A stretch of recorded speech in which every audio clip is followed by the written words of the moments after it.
The Young and the Restless spoilers Thurdays July 4, 2024. The web of deceit, Michael, Diane, and the Abbott family's struggle.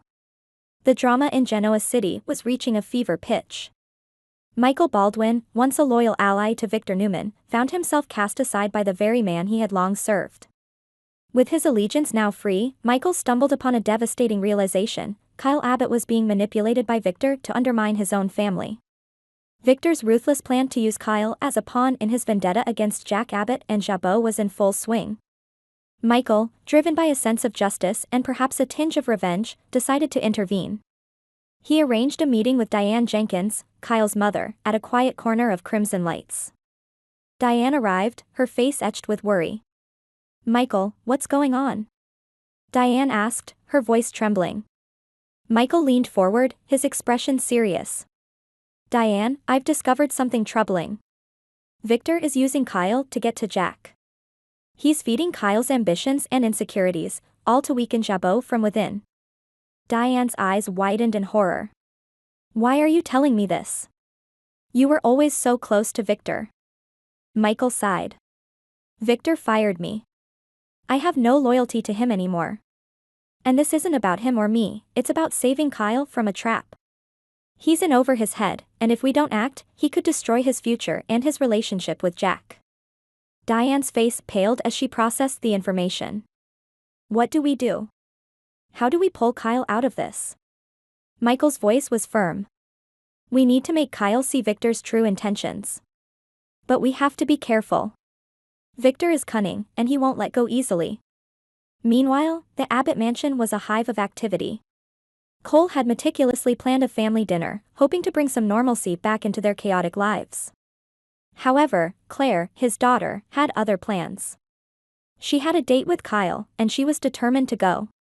"Dad, I have plans tonight," Claire said, avoiding eye contact. Cole frowned. "With Kyle again?" "Claire, he's going through a lot right now. Are you sure it's a good idea?" Before Claire could respond, Victoria Newman, Cole's ex-wife and Claire's mother, entered the room. "Claire's growing up, Cole. She needs to experience life and make her own choices, including who she spends time with." Cole's frustration was palpable, but he knew better than to argue with Victoria in front of Claire. "Fine, but just be careful, okay?" Claire nodded, and with a quick hug to her mother, she was out the door. Cole turned to Victoria, his expression troubled. "Why are you so supportive of this? Kyle is bad news right now." Victoria sighed. "Claire needs to live her life, Cole. We can't protect her from everything. Besides, she needs to learn from her own experiences." The conversation took a tense turn. Victoria, prioritizing her children's well-being above all, decided to skip the family dinner, fearing that Katie, their youngest, might get upset seeing them together. "I think it's best if I stay out of this dinner, Cole." Katie's emotions are still raw. Cole tried to mask his frustration. "Victoria, our family dinners are important. We need to show a united front." Victoria shook her head. "Not at the expense of our children's feelings. They come first." Cole's anger simmered beneath the surface. He longed to rekindle his relationship with Victoria, but her unwavering dedication to their children often put a damper on his plans. "I understand, but it doesn't make it any easier." Victoria placed a reassuring hand on his arm. "Just give it time, Cole. Katie will adjust, and we'll find a way to make this work." Cole nodded, though his mind was already racing with thoughts of how to navigate this complex web of emotions and responsibilities.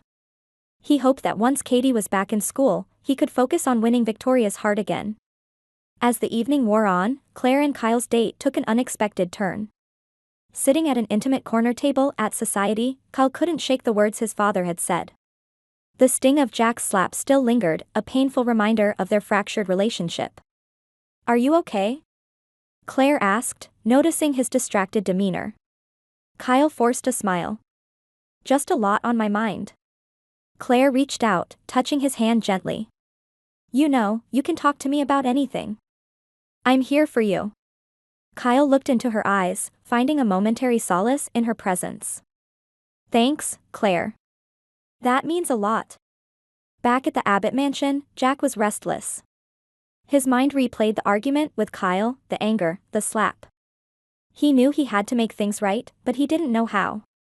Just then, the doorbell rang, breaking his thoughts. Michael Baldwin stood on the doorstep, a look of determination on his face.